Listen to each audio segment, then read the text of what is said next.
तो चलिए सीधे इस रिकवर्ड फुटेज के विश्लेषण में उतरते हैं।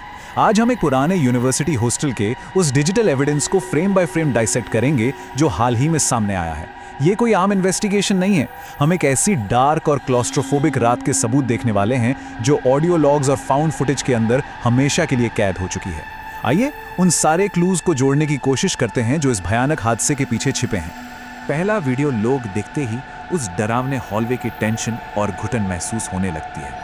कैमरा लेंस पर बारिश की बूंदें हैं और लाइट्स बुरी तरह फ्लिकर कर रही हैं।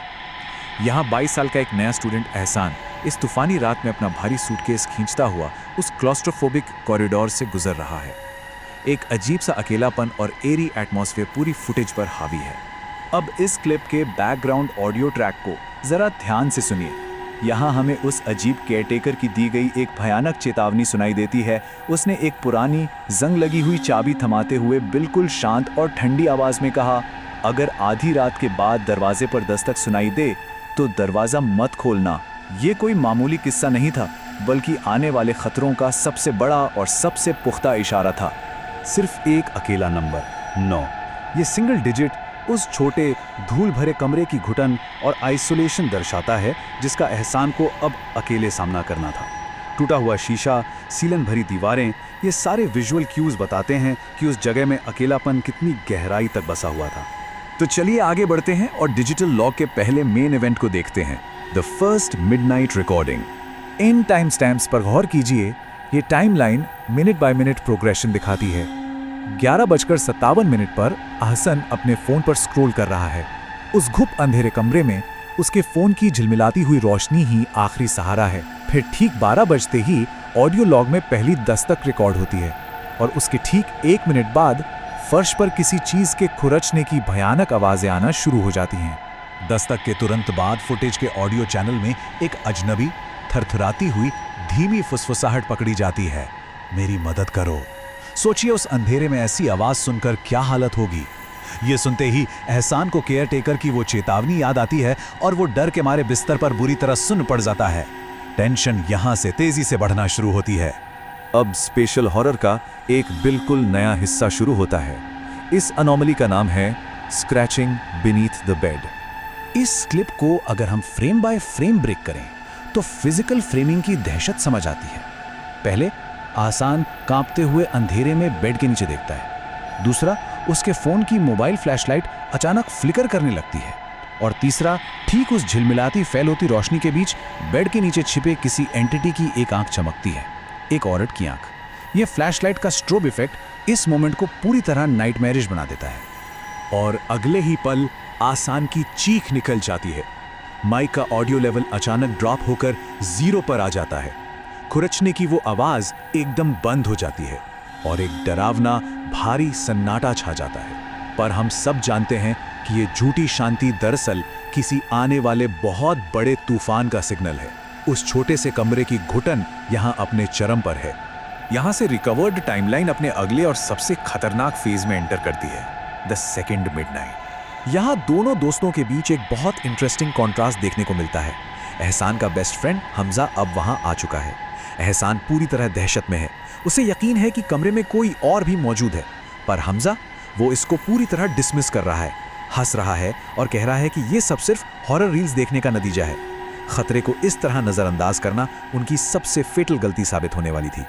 लेकिन हमजा का सारा मजाक और स्केप्टिसिज्म वहीं ढेर हो जाता है जब फ्लैशलाइट लकड़ी के फर्श पर उकेरे गए इन गहरे ताज़ा निशानों पर जूम इन करती है।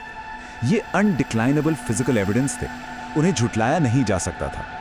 खतरा अब उस रूम के फर्श पर साफ दिख रहा था। दूसरी आधी रात की टाइमलाइन को ट्रैक करते हैं। 11:59 पर हमजा उसी डरावने कमरे में रुकने की जिद करता है। ठीक 12 बजे एक सडन ब्लैकआउट होता है और पूरा कमरा पिच ब्लैक अंधेरे में डूब जाता है। फिर ठीक 12:01 पर वही भयानक दस्तक दरवाजे पर लौट आती है। इस बार ऑडियो लॉग और भी ज्यादा डिस्टर्बिंग है। वो एंटिटी अब अपनी स्ट्रैटेजी बदल चुकी है। दरवाजे के बाहर से एक परेशान और दर्द भरी आवाज आती है, प्लीज ओपन द डोर। ये बिल्कुल एक ल्योर था, एक ट्रैप, ताकि नए आए हुए अनसस्पेक्टिंग हमजा को बाहर उस घुप अंधेरे कॉरिडोर में खींचा जा सके। और अब हम इस विश्लेषण के सबसे भयानक हिस्से में एंटर करते हैं, द फाइनल फ्रेम। यहां मोमेंट्स का डाइसेक्शन होगा, ठीक उस वक्त जब हमजा एहसन की चीखों को इग्नोर करके दरवाजा खोलता है।